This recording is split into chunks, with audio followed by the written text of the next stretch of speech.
Fala, missionário. Olá, pessoal! Sejam bem-vindos a mais um episódio do podcast Fala Missionário. O objetivo do podcast é nós nos aproximarmos do campo missionário através de ouvirmos mesmo os missionários que estão no campo. E aqui é o espaço onde a gente bate esse papo e deixa com que eles falem. Então, Fala Missionário está aqui para você ter essa conexão. E hoje nós vamos lá para a Ásia, para o Camboja, através da nossa missionária Jussara Pereira. Jussara é natural de João Pessoa. Ela está aqui conosco. Jussara, dá um oi para o pessoal. Mas antes, deixa eu só ligar aqui o nosso cronômetro que eu já ia esquecendo. Depois vocês cortam. Vamos lá, então, Jussara. Se apresenta, dá um oi aí para o pessoal. Então, pessoal, eu estou no Camboja já há muito tempo, há 14 anos já, né, nesse é um período bem grande, e tenho feito um trabalho missionário lá de muita, vamos dizer assim, de muita atividade, de muitas atividades e desafios. O Camboja é um lugar de muitos desafios, mas é um lugar muito gratificante quando a gente vê o resultado daquilo que a gente faz ali. Sim, e como é que foi sua chegada lá no Camboja? Até mesmo, como é que foi para você se adaptar a uma cultura diferente da nossa, né? Nossa cultura ocidental e você aí numa cultura oriental. Então, eu cheguei ao Camboja em 2011, no dia 1º de julho. Eu não esqueço essa data, porque foi uma das coisas que me marcou lá, né? Que foi essa chegada. E a adaptação foi tranquila. A única coisa que eu senti muita diferença e que realmente me assustou foi o trânsito, que na época era um trânsito bem louco mesmo, tipo, sim, muito parecido com a Índia. Eita. A diferença é que a Índia, eles buzinam muito, né? Para qualquer coisa eles estão buzinando. No Camboja não é assim, no Camboja é mais calmo, mas é o que a gente chama na língua deles, ranhê, ranhai. É uma confusão, é aquela confusão de não se obedecer sinal vermelho, essas coisas. Então fica aquela coisa ali, foi o que mais me assustou. Mas a adaptação foi boa, com a alimentação, com o povo. Eu já estava preparada, né, que em missões a gente aprendeu sobre cultura fria, cultura quente, então já sabia que na Ásia é a cultura fria. E aos poucos eu fui me adaptando a tudo, mas foi fácil, não foi difícil não. Ah, que coisa boa. E quais foram as atividades que você desenvolveu lá no Camboja, inicialmente, assim que você chegou? Então, inicialmente eu fui por uma ONG italiana, chamada Missione Possibile, né? Que foi a ponte mesmo, foi a Itália, segundo Deus tinha falado comigo, que eu iria para a Itália, mas eu nunca imaginei que através da Itália eu iria para o Camboja, porque foi exatamente na Itália que eles perguntaram se eu queria servir a Itália no Camboja, e aquilo foi meio inusitado para mim. Como que é isso, que eu vou servir uma nação em outra nação? Mas de fato era servir mesmo a Itália no Camboja, e tanto eu servi a Itália como cambojanos e como outros grupos que chegavam ali, até de pessoas que não eram crentes, né, que não acreditavam em Jesus, e a gente conseguia atingir todo esse povo. Era o povo suíço, o povo que vinha de outras nações, né, como grupo para visitar a ONG, e aí a gente alcançava esse povo, e era assim gratificante ver o trabalho ali, né, um trabalho com crianças e de uma escola. Ali eu ensinava a Bíblia, né, a princípio, e depois eu assumi a liderança da ONG como diretora da ONG, porque a outra diretora havia morrido.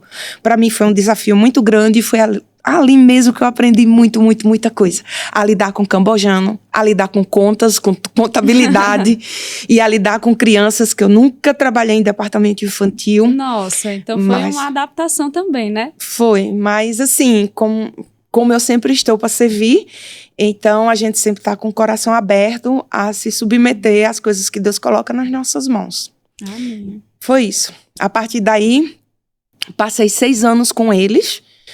E depois disso eu trabalhei com uma outra ONG, que é a Dore, né? Que é uma ONG brasileira, que trabalha mais ou menos parecido. A diferença é que eles têm igreja e que eles evangelizam mais, né? Assim, e tem essa linha, assim, de apresentar Jesus mesmo para a comunidade.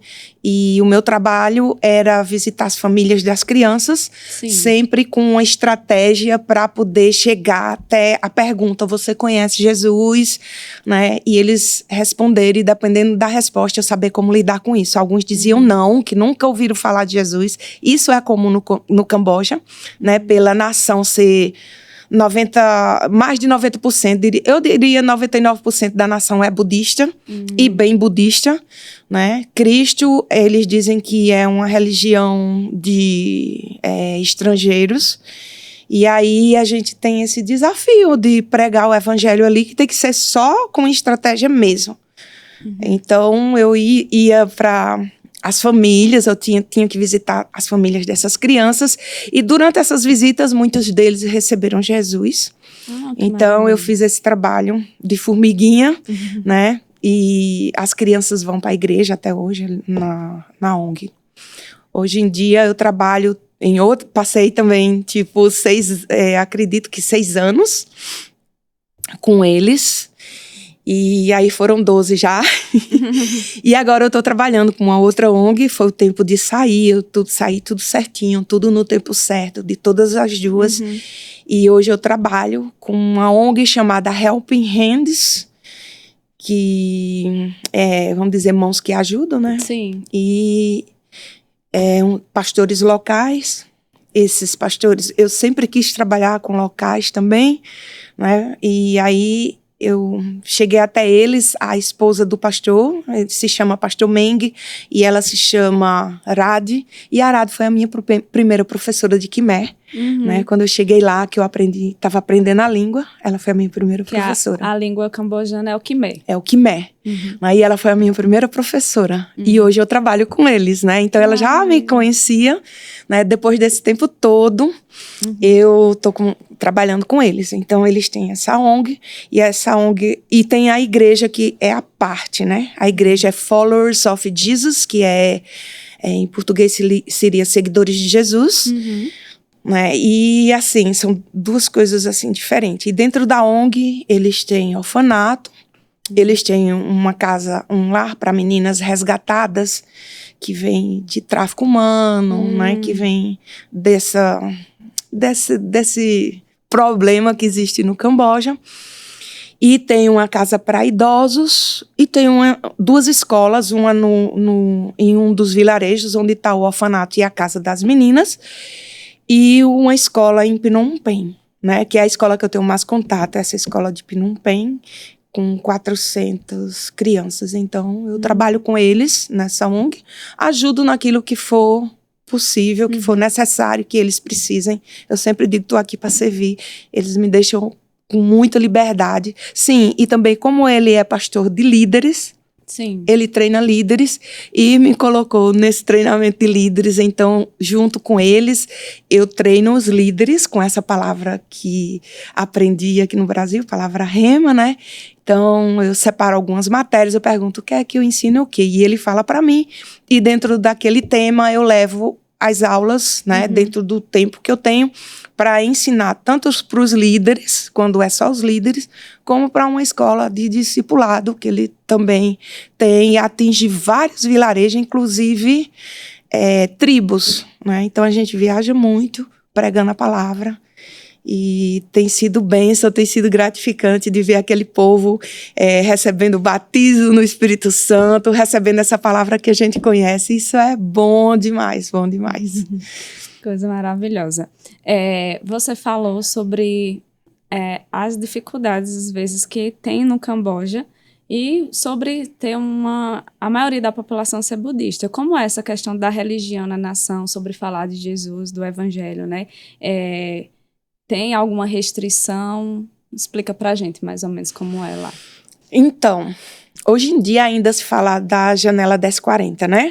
Sim. Que, na verdade, essa coisa da janela 1040, poucas pessoas ainda falam, porque saiu isso, né?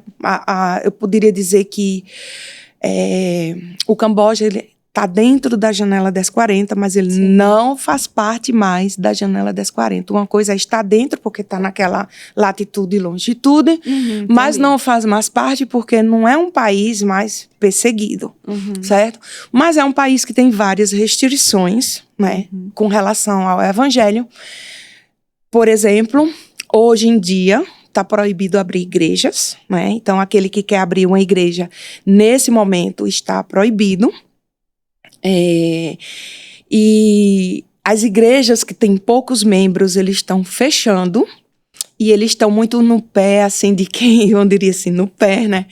De quem está pregando, porque ele quer saber o que é que está pregando, como está sendo pregado, quantas pessoas tem na igreja. Nossa. Então, eles estão bem assim, né? Bem supervisionando as igrejas, né? O governo em si. Porque, na verdade, eles são budistas e eles querem manter essa tradição budista, né? É uma nação extremamente budista. Eles realmente seguem o budismo, eles são fiéis ao budismo. Eu acredito assim, né? Dizendo, eu costumo dizer, muitos deles são mais fiéis ao budismo do que muitos cristãos ao cristianismo, sabe? Eles realmente fazem a parte deles, eles vão aos templos, eles fazem oferendas. Eles também não são... Alguns, eles são budistas e animistas, né? Eles fazem outras coisas, eles se dobram a outros deuses, se dobram mesmo, né? E são fiéis àquilo, eles dão dinheiro, né? Aos monges. Os monges saem dos templos logo cedo para receber aquelas oferendas que eles oferecem, né? Ofertas, ofertas, né? Eles vão de casa em casa, então as pessoas se ajoelham diante daqueles monges e dão dinheiro, dão comida, e aqueles monges fazem oração sobre eles. Não é oração, como é? Bênção, né? Naquele linguajar de monge. E aí eles são fiéis. E tem essas restrições de agora e também de não poder evangelizar nas ruas e de casa em casa. A gente não pode fazer isso. Então precisa ter toda uma estratégia para alcançar esse povo. E uma delas seria justamente a ação social. Sim. Então, vamos dizer, caso eu queira, eu, Jussara, como missionária, eu vou querer atingir esse povo da minha rua. Como que eu faço? Então, na minha casa, eu poderia dizer, olha, vai ter aula de inglês grátis na minha casa. Então, isso vão ser para crianças assim, assim, assim, e vou receber um exemplo, né? Então, isso é só um exemplo. 20 crianças. Então, aqueles pais vão querer. Sim. Porque eles querem que os filhos aprendam inglês. Então, dentro dessas aulas de inglês, eu posso ter essa programação de... aos poucos ir mostrando Jesus para essas crianças. Então, eu creio que as crianças é a bola da vez ali no Camboja, e creio que a gente está formando, né, como escola, né, na ONG que eu estou agora, ou as outras que eu passei, a gente está formando uma geração que vai impactar o Camboja no futuro. Amém. Então, o trabalho que a gente faz, eu digo, não é bem para o agora. Tem muita gente salva agora, mas eu digo que para o futuro, se essa palavra for bem pregada e a gente manter essas crianças no caminho para que elas não se desviem. Então, é isso. Não poder evangelizar em ruas, não poder evangelizar de casa em casa, podendo ter uma punição de ser preso ou de ser expulso da nação.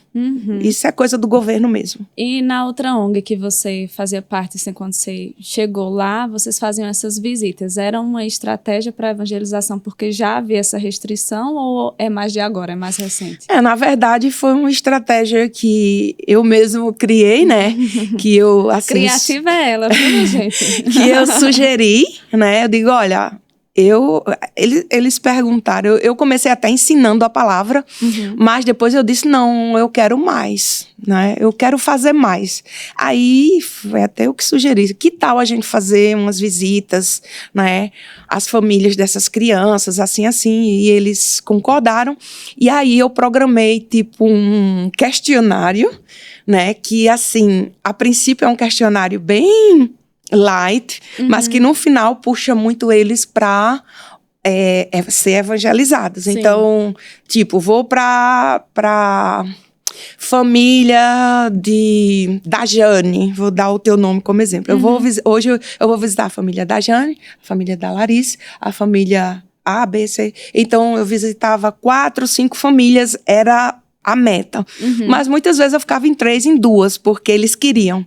Quando não quer, aí a gente vai passando para outras, né? Sim. E quando eu chegava ali, tinha uma pessoa que ia comigo, eu nunca ia sozinha, numa estrada cheia de barro, no inverno cheia de lama, né? A gente ia de moto, e ali, quando a gente chegava, eu apresentava como é o questionário, e aquele questionário dizia, você está satisfeito com sua criança na escola? Aí eu dizia assim, aí eu anotava assim, você gosta do tipo de ensino que a gente oferece na escola? Assim, sim. Qual a religião de vocês aqui? Ah, é budismo. Tem alguma coisa na escola que vocês mudariam, assim, para melhor? O que é que vocês acham? Então a gente ia fazendo esse tipo de pergunta. Tem alguma dificuldade? Sua criança tem alguma dificuldade na escola de aprender? Os professores estão indo bem? Assim. Então eu fazia todo aquele questionário. E no final, eu dizia, você sabe que a nossa escola é cristã? Eu dizia, sim, a gente sabe. Você sabe quem é Jesus? Muitos deles diziam que sim. Muitos diziam que não. Quando eles diziam que sim, eu dizia, vocês querem saber mais quem é Jesus? E alguns diziam sim. Então aí eu usava aquela estratégia para budismo de evangelizar, que é, assim, dar mais que uma comparação com o budismo, porque o budismo tem muita coisa do cristianismo, por incrível que pareça, mas não tem salvação, certo? Então tem isso. Então, como eu já sei, então eu ia nessa estratégia. Eu sei que o budismo é assim, olha, mas Jesus é assim, assim, assim. E aí eu ia apresentando nessa linha e depois eu mostrava o plano de salvação e muitos deles recebiam Jesus ali. E quando eles não conheciam Jesus, eu perguntava, você quer conhecer? Quer saber quem é Jesus? Muitos diziam sim, outros diziam não. E muitos deles eram assim, não quero saber dessa religião, a minha é essa mesmo, meu filho estuda lá, mas ele não vai ser isso. Então a gente, tudo bem, tem problema. A gente não está lá para forçar ninguém, né? Senão a gente poderia levar mesmo uma punição deles chegar para o governo e dizer, não, tudo bem, não tem problema não. E aí a gente partia para a próxima família. E assim era a estratégia nessa ONG, né? Era mais ou menos isso. Entendi. Então você trabalhou e ainda trabalha, né, em ONGs. E como é o trabalho missionário em ONGs cristãs e o que é que você aprendeu que você deixaria como dicas mesmo para outras pessoas que possam passar por essa vivência, de chegar no campo missionário e a estratégia ser servir numa organização não governamental? Eu acredito que trabalhar para ONG em países como o Camboja, por exemplo, é a porta de entrada para o evangelismo, né? E trabalhar para eles, assim, a gente tem que estar consciente de que está indo para servir e que está indo para fazer aquilo que chegue às nossas mãos, né? E aceitar aquilo, a não ser que a gente realmente não tenha, vamos dizer assim, capacidade para fazer aquilo. Mas tudo que foi colocado em minhas mãos eu fiz porque eu creio que Deus vai capacitando, né? E foi muito fácil me submeter, eu não tive nenhum problema com nenhum presidente de ONG, assim, sempre me submeti a tudo, né, como trabalhar, também tá aberto para aprender.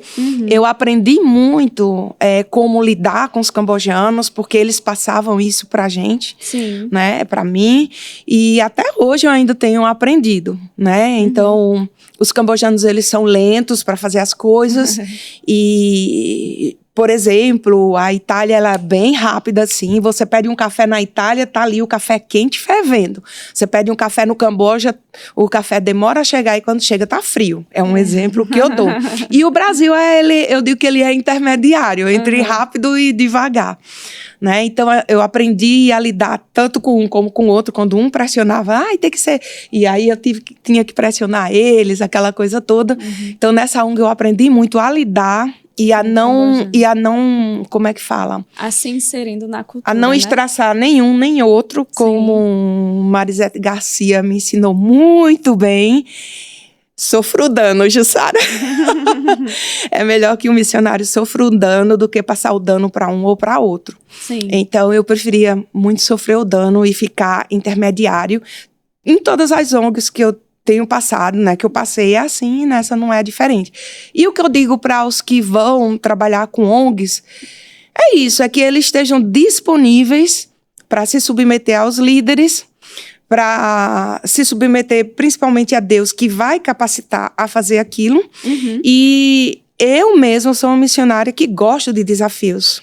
Sim. Eu não sou uma pessoa que gosta muito de rotina, né? E o Camboja é perfeito, porque você nunca sabe o que vai acontecer naquele dia, mesmo que você saia para fazer alguma coisa. Sim. Então, quando você sai, algumas coisas podem acontecer que vai fugir totalmente daquilo, Da programação. né? Então, assim, eu sou uma pessoa que gosto de desbravar, que gosto Sim. de Ativa de Jussara, desafio.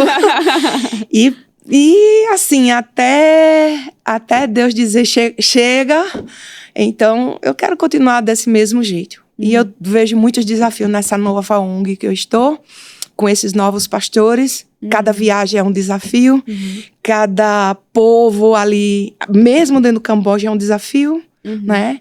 As tribos em si, o povo mesmo local, né? Como eles vivem, e você ter que ir para as tribos e pregar o evangelho para eles, e enfim, é muito gratificante isso, essa coisa de estar ativa e de ter coisas novas para fazer.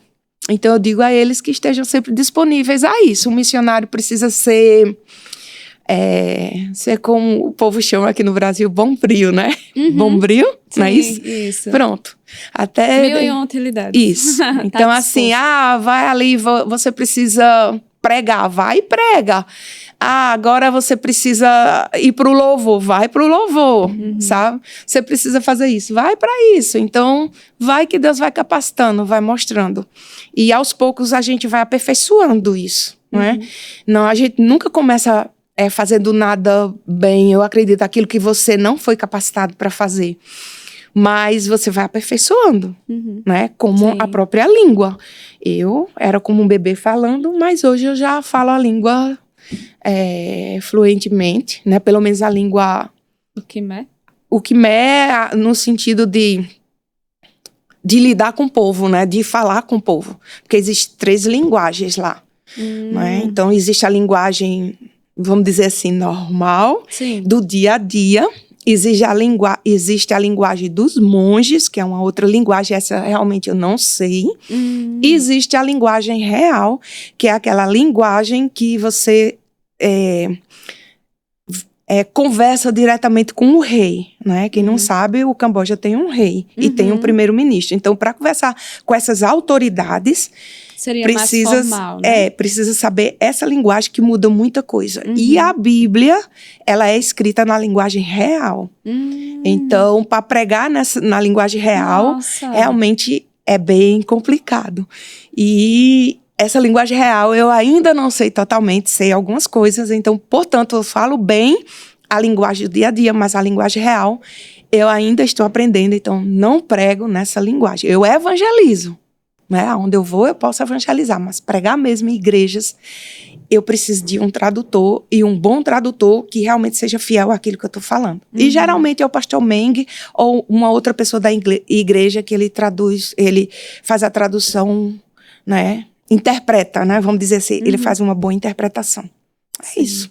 E como é que foi essa transição? Porque você chegou lá, inicialmente, nunca tinha trabalhado com crianças. Aí foi se adaptar e aprender, né, também a trabalhar com crianças. Sim. Aí agora você está em outra ONG e também na igreja, treinando líderes, servindo ali no corpo local, na igreja local. E também nessa outra ONG você está trabalhando com mais o público adolescente, não é isso? Sim. Aí como é que foi essa transição? É assim, eu digo que foi tranquilo. tranquilo. Quando você está com o coração aberto para aprender e para ser capacitado por Deus, as coisas vão fluindo. Ele vai dar ideias, ele vai dar estratégias e a gente vai se adaptando. Eu gosto muito de trabalhar com crianças, né? Eu antes dizia, meu Deus, criança não... Quando eu ia no departamento infantil, eu digo, não é a minha praia. Né? Então, eu sempre servi na igreja local, no Ministério de Louvor. Né? Eu entrei no Ministério... Você fazia o quê no louvor? Cantava, tocava, fazia No início eu tocava teclado, mas hoje em dia nem lembro mais. Depois violão, eu gosto de tocar violão até hoje. Depois comecei a cantar, depois eu fui líder de louvor por mais ou menos uns 7 anos, ou mais, eu acho. Sabia disso. Até eu entregar o louvor. Então eu cantava, eu tocava, faltava eu ia para bateria e nunca tinha tocado bateria. Mas eu dizia, rapaz, se faltar eu tenho que fazer. Então eu ia ali e aprendia, né? E eu sou fácil de aprender música e línguas. Eu gosto. É uma área que eu gosto muito. E ali eu ia e substituía quem faltava, menos no contrabaixo, mas assim, para cantar, para violão, bateria, você toca? Ainda hoje eu acredito que sim. Dependendo da música, sim. E canto também, mas o restante dos instrumentos, não. Vou dizer assim, dá uma palhinha. Brincadeira. Não, mas aí, às vezes, quando eu prego, eu ainda canto um pouquinho, viu? Coisa assim, maravilhosa. Mas porque eu acredito que, inclusive, é a matéria que eu mais gosto de ensinar quando eu tenho uma oportunidade no Rema, né? Então, fui professora do Rema há muitos anos e às vezes, quando eu voltava para o Brasil, que poderia... Né, tinha aquela brecha para ensinar, eu ensinava a vida de louvor. Eu gosto muito. Então, também. Assim, é a vida mesmo. Então, eu entro no meu quarto, pego meu violão e vou cantar e louvar. Então, minha vida, é realmente uma vida de louvor mesmo. Acredito que isso facilita muito. Então, então não foi tão difícil me adaptar às crianças. E hoje em dia, o meu trabalho também é com crianças e eu estou além, né, dos líderes que eu falei e disso tudo, eu estou começando, né, o trabalho com as meninas que vêm do tráfico humano. Que são resgatadas, E essas meninas, elas são bem machucadas mesmo, meu Deus do céu. Elas são resgatadas e ficam no orfanato? Não, no orfanato não pode. O orfanato é diferente. O orfanato são crianças que não têm nenhum parente. Entendi. Não tem pai, não tem mãe, não tem tio, não tem tia, a gente procura... Alguma família não tem, então fica ali o governo que envia mesmo essas crianças para ali. E o lado das meninas é separado, porque são crianças com problemas que são muito sérios, os problemas das meninas. Eu acho que atualmente são, até quando eu saí, estávamos com 16 meninas, entre 7 e 16 anos, meninas inclusive que têm filhos já, né, que engravidaram e tiveram os filhos lá na casa e que hoje o menino está com 2 anos, assim, já grandinho. E são meninas bem problemáticas, meninas que algumas delas já tentaram suicídio, né, então tem que ter um acompanhamento muito de perto. E eu... assim, comecei um trabalho, fui num trabalho mais de observação para entender. Então, tem algumas coisas no meu coração que ainda nem é tempo de falar, porque está se desenvolvendo no meu coração para eu poder falar com os pastores lá e eles disserem, vamos fazer, que eu acredito que eles vão deixar.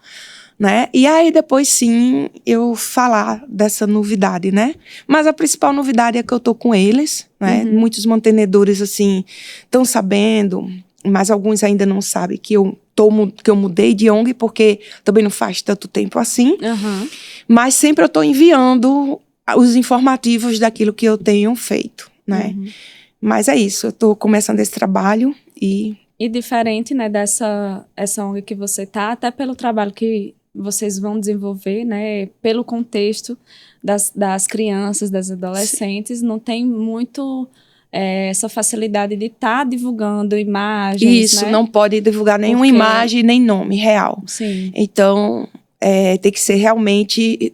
Mesmo porque, como elas foram algumas delas, né, nem todas, foram aliciadas, esses aliciadores não podem saber onde elas estão. Sim. Então, elas vêm de longe, de outro lugar, o governo traz para proteção delas mesmas. Sim. Então, não pode mostrar foto, não pode mostrar local, nada disso. Então, tem que ser bem off mesmo. Off, um cuidado Mas pra proteção delas, né? tem um projeto que vamos começar. No Camboja, eu estou muito animada com esse projeto, né? É um projeto brasileiríssimo. Eita, maravilha. O Ministério da Vida apoia muito e só vai poder ser aberto lá porque houve o aval do Ministério e da Agência de Missões para isso, né? Que é o projeto Pequeninos Camboja. Vai ser maravilhoso. O pastor Jairo me procurou esse ano, né? Pelo Instagram, e eu achei até... Eu estou um pouco longe das redes sociais ultimamente, justamente por conta desse trabalho em si, que eu quero ver como que eu posso postar. O que eu posso postar, eu posto. Mas, assim... E também porque não tem quem me filme, quem tire foto de mim mesma. Então, é bem mais difícil postar quando eu tô ali pregando ou ensinando. Sim. E não tem quem, né? Uma pessoa que faça uma foto legal, um vídeo legal. Né? Então, às vezes eu digo, não vou postar isso não tá de qualidade, não. Enfim. Mas aí o pastor Jário me procurou.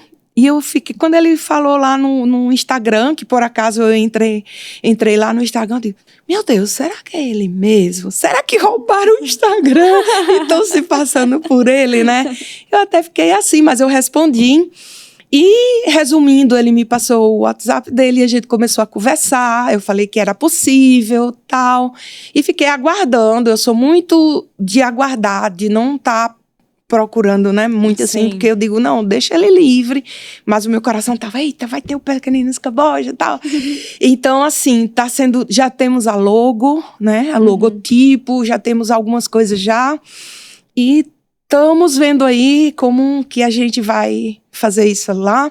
O pastor Meng já se disponibilizou em a gente começar dentro da escola, porque aí o governo, porque para abrir a ONG agora seria mais difícil, né? Mas dentro da própria escola isso é mais fácil porque o governo não vai procurar saber muitos detalhes, né? Então a gente vai começar já dentro da própria escola, pegando crianças que são extremamente carentes mesmo, que têm essa necessidade do projeto Pequeninos, né? Então vamos começar aí, já conversei com o pastor Meng, ele já deu, né, o aval dele, já tem até já o local para isso, e o pastor Jairo também gostou da ideia e estou esperando ele chegar de viagem para a gente conversar mais a respeito disso. Que notícia maravilhosa. Então, aí você que está em casa, já fica em oração por esse projeto, que com certeza vai ser um impacto nessa nação. Sim. Falando de impacto, Jussara, eu sei que você tem muitas histórias, né? E me conta pra gente, na verdade, né? Qual foi uma vivência mais marcante que você teve no Camboja até hoje, assim, que te impactou? Olha, uma coisa que realmente me impactou bastante no Camboja foi uma perseguição. Eu fui perseguida no Camboja justamente por conta de pregar o evangelho, né? Mas aí foi descoberto a tempo. Isso ainda eu estava na primeira ONG, na Missione Possibile, né? E eu tinha aquele hábito de juntar todos os funcionários da ONG e ali a gente orar junto e eu levar uma palavra, mesmo porque é uma ONG cristã, né?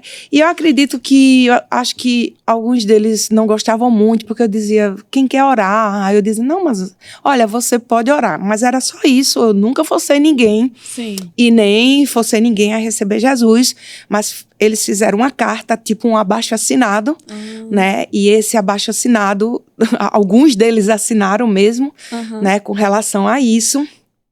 E isso chegou aos ouvidos do presidente que veio da Itália imediatamente para ver que situação era aquela. E ele viu que realmente eu não estava sabendo de nada, eu estava fazendo o trabalho porque eu tinha o aval de fazer aquilo ali, eu não estava fazendo por mim mesmo. Tudo que eu fazia na ONG vinha... eu sempre discutia com ele antes, né? Olha, tô pretendendo fazer isso, a minha ideia é essa, então, tá, vai em frente. Eu sempre, como eu disse, né? A gente sempre tem que ser submisso àquilo. E ele, tudo bem, vai em frente. E eu fui em frente e houve isso. Então, ele veio e, graças a Deus, ele pegou isso antes de chegar no governo, senão eu ia ser expulsa da nação e nunca mais poderia pisar no Camboja. E ali... ele chamou todas aquelas pessoas numa reunião junto comigo e tanto eles expuseram o sentimento, né, as emoções dele como eu, a minha. E a única pergunta que eu faria, quando que eu forcei a vocês fazerem isso? Quando eu disse, faça, você é obrigado a fazer. E eles diziam, não, nunca você fez isso. Eu digo, então, por que vocês colocaram isso nessa carta, nesse baixo-assinado, abaixo-assinado, né? Abaixo-assinado. Pronto. Então, essas coisas todas. Então, no final, o presidente falou, olha, é o seguinte, ela vai continuar fazendo o trabalho dela, porque ela largou pai, mãe, família, tudo no Brasil para servir a vocês, para servir a sua nação. Ela está fazendo um excelente trabalho. Eu nunca esqueci disso que ele falou, né? Sou muito grata a ele por isso. E ele falou, ela vai continuar. Então, vocês que assinaram, se não estão satisfeitos, sai agora. Vocês têm uma semana para decidir se vão ficar ou não. Sim. Mas ela vai continuar fazendo o trabalho dela. Então, ele foi muito firme nisso. E eu continuei fazendo. E eu não tenho medo de pregar a palavra quando se abre portas para mim pregar. Sim. Né? Não. Lógico que eu tenho que ter todo um cuidado. Mas existem uns caça-alma, eu chamo caça-alma, né? Como é que chama aqui? Uns panfletozinhos que a gente distribui nas ruas. É a literatura. Isso, pronto. Lá existe isso. Não sei nem por que existe. Mas eu comprei alguns. E quando eu ia, vou fazer uma massagem nos pés. Lá tem umas massagens maravilhosas. E ali, quando se faz aquela massagem nos pés, que eles abrem portas para pregação, eu sempre... falo, sabe? E você deixo sempre... as oportunidades. Vou num restaurante, quando eu saio... Deixa a literatura deixo lá o caça-alma, né? Pronto. Eu digo caça-alma. Hernani, que tá no Chile, que falava caça-alma. Eu achei legal isso. Aí adotou caça-alma. Adotei caça-alma. A gente vai caçar alma, né? Sim. E eu acho que tá no tempo de caçar mais alma mesmo. Jesus está voltando e a gente tem que pregar tempo fora de tempo. E eles pegam, assim, tem mais abertura para pegar esses papéis, essas... Eu não sei. Você faz a sua parte. Eu sei que quando, fui num restaurante, comi, deixei lá, saí. Quem vai saber que fui eu? Onde vão me achar? Né? Muito bom.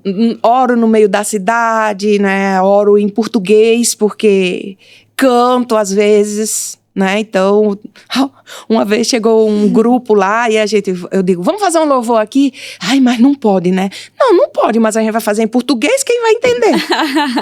E aí a gente fazia em português, né? Tocava violão, cantava tipo uma bandinha ali.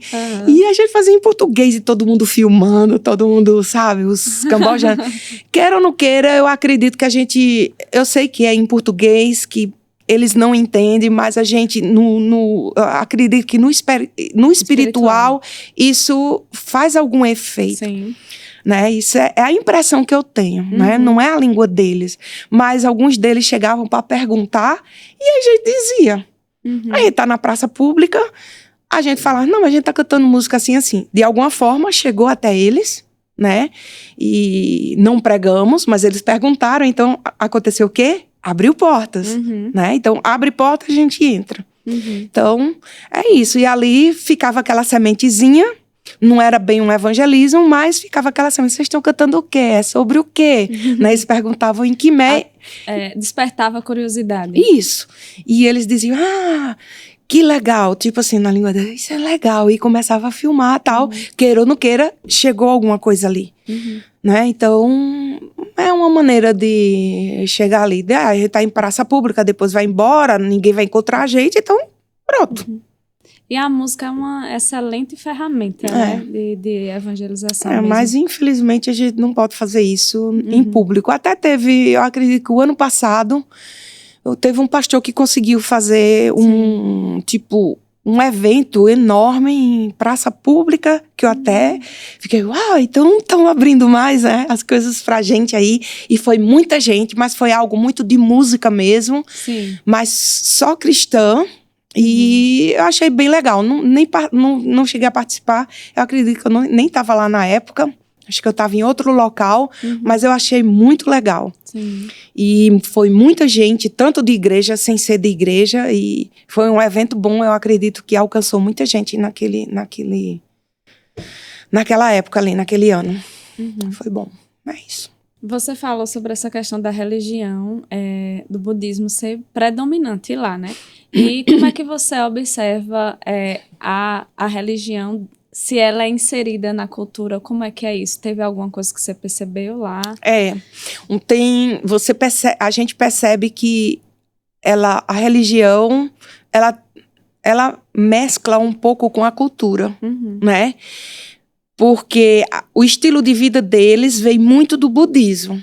Então, isso está realmente conectado, né? Deles serem bem submissos, dos filhos servirem primeiro aos pais, né? Desse respeito em sala de aula. Sim. E dessa história que o budismo traz também, de haver poucos... Existe, mas é poucos assaltos. Não diria assalto, roubo. O assalto, ele é diferente do roubo. Os assaltos lá, eu não escuto muito, não. Mas roubo tem. A gente chama pickpocket, que é aqueles que vão e roubam do seu bolso e você não vê. Eles são craque nisso, né? E caso eles entrem na sua casa, eles vão entrar com você dormindo e vai sair sem você ver. E se por um acaso você vê, tem que fechar o olho e deixar ele levar. Porque aí sim se torna um assalto, né? Mas assim, é uma coisa muito rara. Eu saio, por exemplo, de moto, né? Dirijo moto, param num estacionamento lá, obrigatoriamente tenho que deixar minha moto aberta e meu capacete lá. Se eu tiver com a sacola de compras, deixo, ninguém leva nada, tá tudo certo. Então não existe isso, porque o budismo, ele ensina isso. E o cristianismo também. Mas, né, eu não sei por que os cristãos não obedecem muito. Não estou falando de denominação, estou falando de cristão em geral, incluindo todos.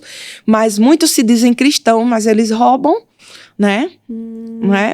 Assim, a palavra diz pra gente não roubar, mas eles roubam. O budismo diz pra eles não roubar e eles não roubam. Tá entendendo? Então, como a situação que eu passei, né? Que fui encher um pneu e ao invés de passar na moeda deles, passei em dólar. E ali eu disse, pronto, perdi o dinheiro, né? E foi uma quantia grande, que eu dizia foi o pneu mais caro. Mas aí eu voltei e eles devolveram o dinheiro, né? Porque, assim, tem muitos que eles não são honestos, mas muitos são. E esses foram honestos, me devolveram o dinheiro. E eu creio que foi por eles serem um budista praticante mesmo, de fazer as coisas. Então, existe isso, né? Existe essa coisa da cultura tá engrenada com... A cultura da honra e vergonha, né? Eles têm muito essa questão do respeito. Isso. E em contrapartida também tem essa parte da vergonha muito forte, ou não? Tem. Eles são envergonhados, são tímidos. E uma coisa interessante que eu vejo por conta do genocídio que houve, né? Eles passaram por guerras, genocídio matou mais de 2 milhões de pessoas. Eu acredito que foi muito mais do que o Hitler matou judeus, né? Que se fala de grande número de pessoas, mas que não foi tão aberto, vamos dizer, mundialmente. Eu acredito que até por questões políticas mesmo, que era do interesse citar mais como é que fala? O que aconteceu com os judeus do que com o que aconteceu no Camboja. Embora os judeus não foi bem um genocídio, mas eu estou falando em termos de morte mesmo, de extermínio mesmo. Não só o Camboja. Se a gente for bem estudar, a gente vai ver que tiveram outras nações que foram, assim, quase que exterminadas. Muito mais do que os judeus naquela época ali de Hitler. Então, eles trazem, hoje em dia, uma dor muito grande, ainda isso é muito, muito perceptível na nação. A gente encontra pessoas que passaram por essa época. Eu tenho relatos, assim, e testemunhos de cristãos hoje, de pastores que passaram por né, esse genocídio e que hoje são firmes ali, mas que contam aquela história, né? Existem na Netflix filmes sobre isso. E uma coisa interessante que eu acho que eu ia falar é que eles têm medo de amar. Né? Eles não amam porque eles têm medo que esse regime, né, do Khmer Vermelho retorne e que eles voltem a sofrer o que eles sofreram. Então, muitos deles têm medo de usar óculos. Muitos. Não tô generalizando, né? Sim. Mas muitos adolescentes com problema de visão, eles não querem usar o óculos porque naquela época se matava quem usava óculos. Entendi. Então a gente vê essa coisa que passou de geração, né, em geração. O genocídio, eu acredito que acabou em 1979, então não é algo tão novo, porque foi tanta gente exterminada que hoje a população ela é muito jovem, né? Então eu vejo isso. Eles têm medo de amar, eles não abraçam crianças, né? Quando crescem, já não abraçam mais, já não colocam no colo. Então, aquelas crianças, elas vão crescendo sem aquele amor, sem aquele afeto. Sem o afeto, não demonstram muito afeto. A maneira deles amarem é diferente, né? Não abraça, não beija. Então, muda totalmente. E aquela criança cresce seguindo esse mesmo padrão, né? Dos pais, dos avós, e vai passando de geração em geração, assim como o budismo. Ah, meu avô foi, meu pai foi, eu sou, e meus filhos vão ser. Então, é esse, como é que fala? Essa coisa que está engrenado na religião e passando para geração e geração. Que está sendo quebrado, né? Aos poucos está sendo quebrado pela palavra. Então, é a necessidade de levar a mesma palavra a tempo e fora de tempo ali. Amém, sim. E como é que foi? Você falou aí da sua primeira professora de Khmer, que hoje você está trabalhando com ela.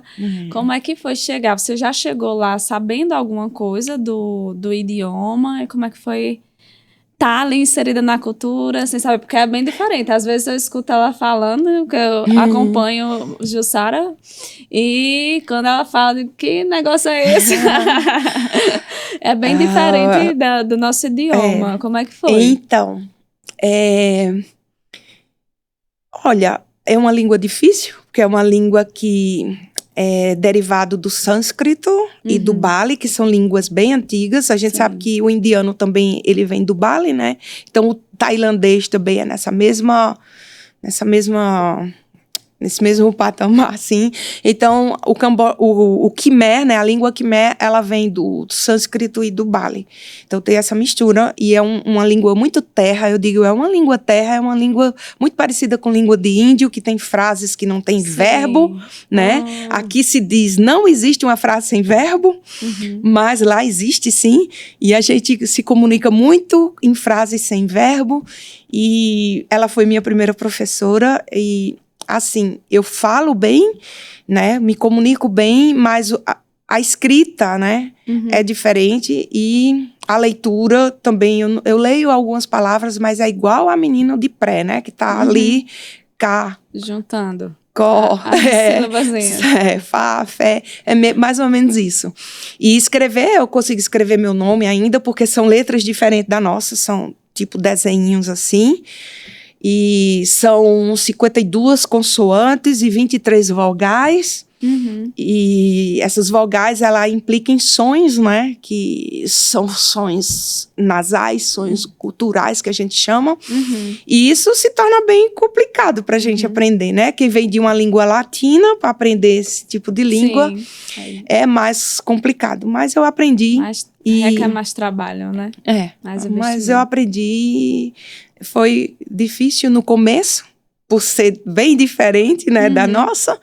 Mas hoje, para mim, é mais fácil. Tem muitas palavras que eu ainda preciso aprender. Aprendi muito, né, com minha filha, né? Eu digo, eu tenho uma filha adotiva e... Ela é cambojana? Ela é cambojana. E como ela tá comigo e precisa se comunicar, então é tudo em Khmer.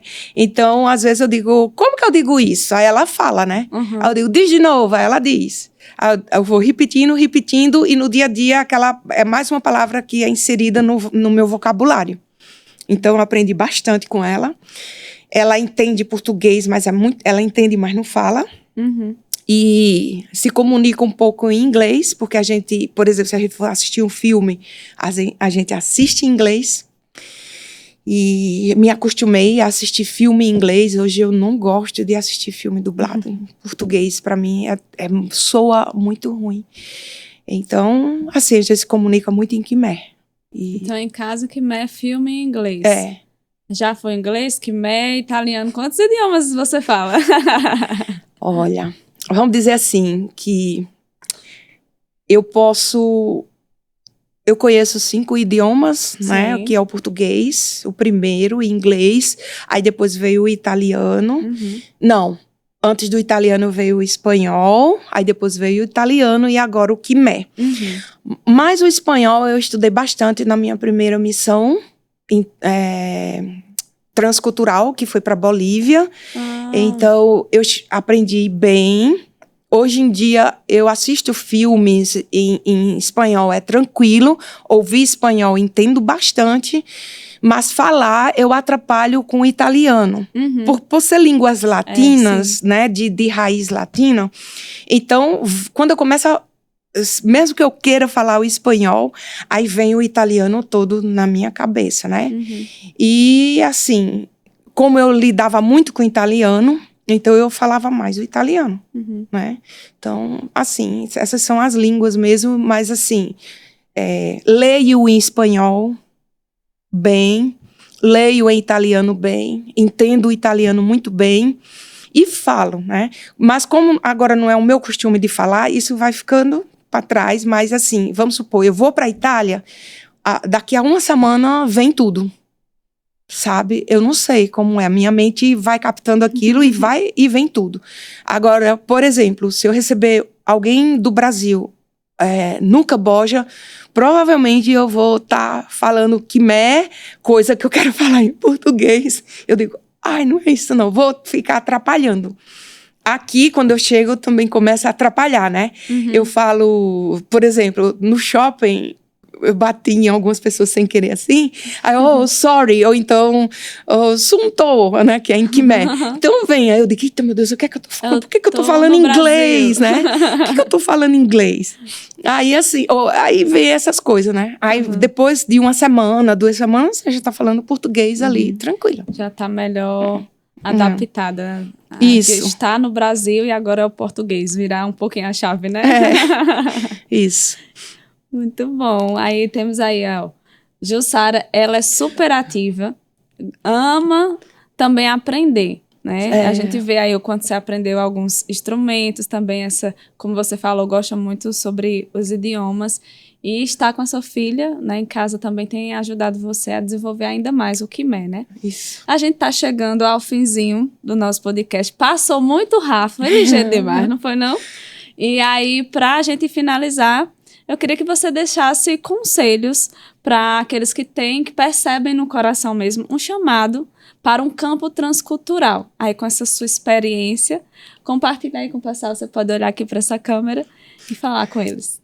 Bom, gente, é o seguinte, se você tem um chamado missionário, eu não tenho só um conselho.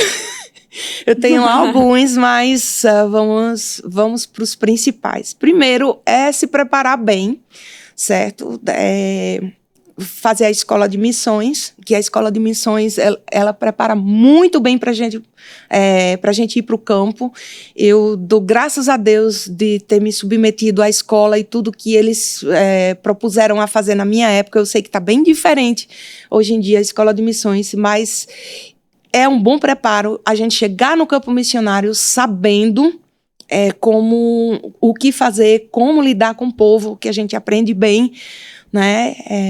O dia da resistência que deixa a gente bem resistente mesmo, né? E, enfim, uma coisa que eu sempre falo para quem quer ir para o campo missionário é a convicção. Se você não tiver convicção, você não fica. Então, vai com essa convicção. Eu sou um missionário, eu vou ali e vou impactar essa geração, eu vou para mudar. Não muda a cultura, mas a gente aprende isso em missões, mas muda o que precisa ser mudado de acordo com a palavra. Então, é desafio. Então, não adianta. Missões não é turismo. A gente tem que estar bem preparado para isso. Missões não é turismo, missões não é mudar a cultura, missões é a convicção que a gente está ali para implantar um reino que eles ainda não conhecem. Ou se conhece, ainda não conhece como nós conhecemos, né? Então, convicção. E não ter medo. Eu vejo que alguns missionários têm medo de... Terminou a escola de missões, mas tem medo de sair e espera de Deus... que Deus, assim, pronto, agora é a hora de ir, né? Então, eu sou do tipo que abriu a porta, vai. E deixa que Deus trabalhe ali, né? Mesmo que não seja a nação que está no seu coração, mas é uma nação que você vai entender melhor o que é estar em uma outra nação. E é uma outra cultura, e aquilo ali vai abrir portas para chegar onde você chegou. Isso, eu sou um exemplo disso, que Deus falou para mim. Da Itália, eu cheguei na Itália, e da Itália eu fui para o Camboja. Eu sei que Deus trabalha com cada pessoa diferente, certo? Mas não se limita àquilo, eu só vou se for para essa nação. Começa com a porta que abre. E dali você vai chegar aonde Deus quer que você chegue, aonde está o teu coração. Mas serve aquelas pessoas naquela nação, serve aquelas pessoas que você está indo. Vai ser uma experiência, você vai estar se preparando também no campo missionário. Não precisa ter medo, né? Vai. E assim, muitas pessoas falam, né? Como que você deixou de ser dentista, de ter a vida que você tinha aqui, para fazer missões? É justamente a convicção, né, de que Deus chamou e que se Ele te chamou para fazer missões, a porta abriu, você foi, Ele vai providenciar todas as coisas, né? Eu saí daqui e saí mesmo assim e não tive nenhuma dúvida de dizer assim, poxa, ali eu era dentista, ali eu fazia isso, meu filho estudava em tal escola, e agora como vai ser? Eu nunca fiz essa pergunta, nunca questionei, nunca murmurei, eu simplesmente, tá bom, eu vou, fui. E Deus começou a agir. São 14 anos no campo, nunca me faltou nada. Amém. Deus sempre está providenciando. Se eu estou apertada, vai, depois desaperta, depois afrouxa. Né? Mas eu não tenho medo. Né? O medo dos missionários é não ter a provisão financeira. Né? Eu creio que isso é um ponto que atrapalha um missionário sair. Sim. Né? Então, se eu fosse pensar nisso, eu nem estava vindo ao Brasil porque a passagem é cara, porque isso é caro, porque eu vivo numa nação onde eu tenho que viver com dólar. Então, essas coisas a gente não questiona, a gente só obedece. É o tempo de ir, entra na porta que abriu. Tem muitos missionários no campo do Verbo da Vida que precisa de outros para que ajude, certo? Eu não estou falando só do Camboja. O Camboja precisa também, né? Então, o Camboja o Camboja já é uma porta aberta para quem quer ir, certo? E vocês terem uma experiência. E aí, as coisas vão fluir. Olha, eu sempre gosto de dar um exemplo de uma missionária que tem lá. Ela é uma missionária da Adore. Ela se chama Francisca. E a Fran, eu chamo ela de Fran. A Fran, ela fez a escola... Bíblica Verbo da Vida. Isso, ela fez no Japão, né? Ela terminou esse ano em junho, ela foi pro Japão, ela sabe como, né? Como se trabalha o ministério, ela gostou muito, tá lá, fazendo a diferença na Adore. Mas uma coisa interessante, a Fran não fala inglês. A Fran, ela foi para o Camboja falando só português por causa da palavra que ela recebeu, né? E ela foi, e ali ela chorou, ela dizia o que é que eu vim fazer aqui, e Deus mandava ela abraçar, numa nação que não se abraça. Olha só, uma nação que não se toca, como eu disse, cultura fria. É aquilo ali, acabou, né? Sempre daquele jeito. E, assim... Ela chegou ali sem falar o Khmer. Hoje, ela é uma professora de artes dentro da Escola da Missão Adore. Ela faz outras atividades ali. Ela ajuda muito, né? Ela é uma líder dentro da Adore. E ela fala Khmer. Ela se submeteu ao que ela foi. Então, sabe, eu acredito que no ponto que a gente está, do cristianismo hoje e daquilo que a gente já aprendeu, não é tempo mais de questionar. É tempo de obedecer o ID. Amém. Sabe, de questionar ou de colocar excuse, como que eu falo em português? Excuses. Desculpas. Desculpas, Ai, tem outra palavra melhor ainda. Eu não tô lembrada em português agora. Mas prossiga. Mas é isso. Eu não vejo desculpas pra a gente dizer... Não vou porque não tenho dinheiro, ou não vou porque eu não falo a língua. Questões, dificuldades. Ou não. A gente vai colocando dificuldades numa coisa que Deus já quer te treinar, tá entendendo? E assim, ela é um exemplo. Eu não tô falando, tá bom, então agora eu vou. Não, ora, tem uma porta aberta, vai, não tem um missionário ali para te dar um apoio? Um exemplo. Sim. Eu quero ir para o Camboja. Ou o Camboja está com as portas abertas. O Japão está com as portas abertas. Você pode ir e passar um tempo ali. Você vai estar com o Jefter, você vai estar com a família Arcanjo. No Camboja você vai estar com a Jussara, que vai te orientar, que vai dar um suporte, que vai estar falando o Khmer para você, né? Interpretando, que vai estar te dando esse apoio. O que é que impede de um missionário sair para ajudar outro no campo? Essa é a pergunta que eu deixo para você. Então, não tem medo de ir. Se quer ir para essas nações ou outras nações que falem línguas que você não fala, escolhe uma nação que já tem um missionário e vai apoiar aquele missionário por um tempo. Eu dei exemplo do Japão e do Camboja, mas tem o Chile, tem a Argentina.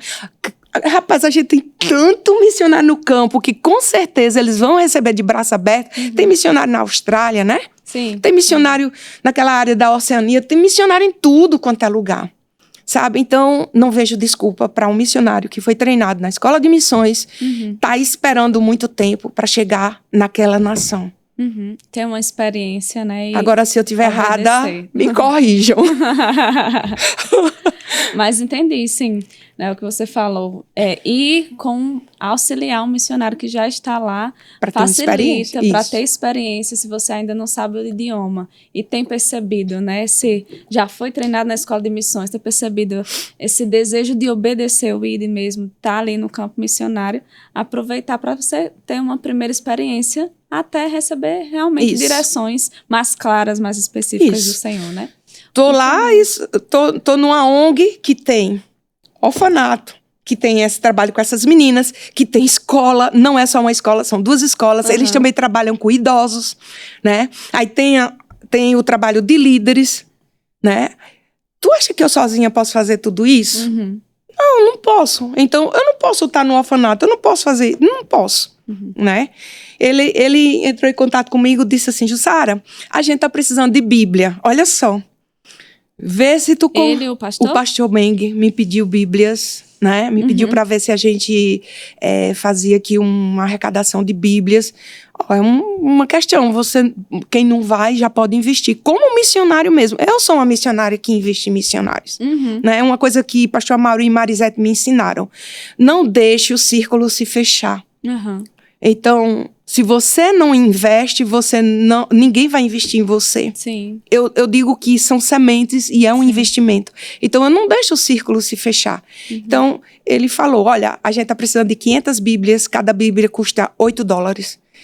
Né? Então, estão precisando de bíblias, né? As crianças precisam também. Se você não vai, começa a investir. Tenho certeza que em outras nações onde tem outros missionários, também precisa. Em Angola, né, que tem um projeto belíssimo, os pequeninos vai precisar, né? Nós, missionários, precisamos, porque a gente está no campo, né? Parte de tudo que eu recebo, eu compro cestas básicas, eu invisto nas crianças, vejo crianças que estão sem material escolar, compro material escolar.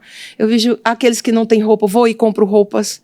Sandálias, tem criança que não tem o que calçar, não tem o que comer. Eu tenho compaixão desse povo. Até meu cabelo eu doei, Valim. O cabelo dela, gente, tava enorme, viu? Ela cortou quando chegou aqui no Brasil. Porque com foi um objetivo, propósito. Ela tava com esse propósito de doar o cabelo. De doar o cabelo. E realmente é algo que faz parte da vida de Jussara, né? E é um valor do Ministério Verbo da Vida, vida abundante, né? E a gente ter essa consciência do princípio que já está expresso na palavra do semear, né? Aquele que semeia é aquele que colhe. Isso. E a gente sempre fala aqui no podcast, né, que é uma oportunidade maravilhosa de você se associar com os missionários que estão no campo, ofertando na missão, ofertando na vida deles. E a gente vai deixar aqui também os dados, como você pode contribuir com a vida e com a missão de Deus através da vida de Jussara. A gente vai deixar aqui na descrição desse vídeo. E se você foi acrescentado, que com certeza eu sei que foi, já curte aqui, deixa o seu comentário e também compartilha para que mais pessoas possam ouvir, conhecer. Você viu aí, ó, que ela tem uma vasta experiência no campo missionário e que o Camboja está aí aberto, com portas abertas para aqueles que têm o desejo de ter uma experiência transcultural, uma experiência missionária. Jussara está lá, você viu aí que ela compartilhou, está de portas abertas. Se você já fez escola de missões, tem esse desejo no coração, vai, como ela disse, né? As portas estão aí abertas. Você gostaria de falar mais alguma coisa, Jussara?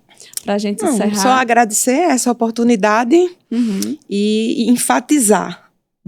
A palavra de Deus não falou fique, falou ide. Amém. Então, é isso. Obrigada por tudo. Foi bom demais, né? Deixar essa mensagem aí para todos. A gente que agradece a você por ter aceitado o nosso convite e estar aqui conversando conosco e dando também para essas pessoas que nos acompanham aqui o podcast Fala Missionário, esse projeto da Agência de Missões, para conhecer mais da sua vida, daquilo que Deus tem feito na sua vida. Eu declaro mesmo um tempo de ainda mais excelência de Deus vindo sobre a sua vida para você cumprir tudo aquilo que o Senhor tem para fazer através desse projeto que vai iniciar, tanto pequeninos como esse que você já está na ONG, com essas meninas, o Senhor capacitando, habilitando de uma forma sobrenatural a sua vida, para aquilo que você ainda não sabe, muitas vezes como fazer, né? Mas o Espírito Santo sabe, Ele lhe dando ferramentas, estratégias, inspirações, para que você possa impactar a vida dessas meninas. E aquilo que o diabo tentou fazer na vida delas sendo destruído por causa da unção do Espírito através da sua vida e elas tendo um novo ânimo e uma nova esperança e sendo frutíferas lá naquela nação. Muito obrigada, Jussara. É uma honra poder ter você aqui, acompanhar você, conhecê-la mais de perto também aqui agora, né? E foi maravilhoso. Vamos encerrar agora o podcast. Como disse para você, se você ainda não segue ou não se inscreveu aqui no canal, se inscreve no canal do Ministério Verbo da Vida. A gente sempre está aqui quando os missionários estão passando. A gente faz esse momento do podcast Fala Missionário, ativa o sininho das notificações para tudo que o Ministério Verbo da Vida publicar, você ser notificado, inclusive o podcast Fala Missionário. Compartilha aí com mais pessoas e se você ainda não segue o Instagram da Agência de Missões, segue lá, a gente sempre está compartilhando notícias do campo missionário, você vai ver notícias sobre Jussara lá, com certeza, e dos nossos missionários que estão no campo. E é isso, muito obrigada por ter estado conosco até aqui e até mais. Jussara, vamos nos despedir. Você quer dar uma despedida aí em Khmer para o pessoal conhecer? Como se diz lá, Okun Charam Sumprang Protiempo Ten Orknia. E significa muito obrigado, Deus abençoe todos vocês. Amém, é isso aí. Obrigada, gente. Até mais. Tchau, Tchau. gente. Tchau.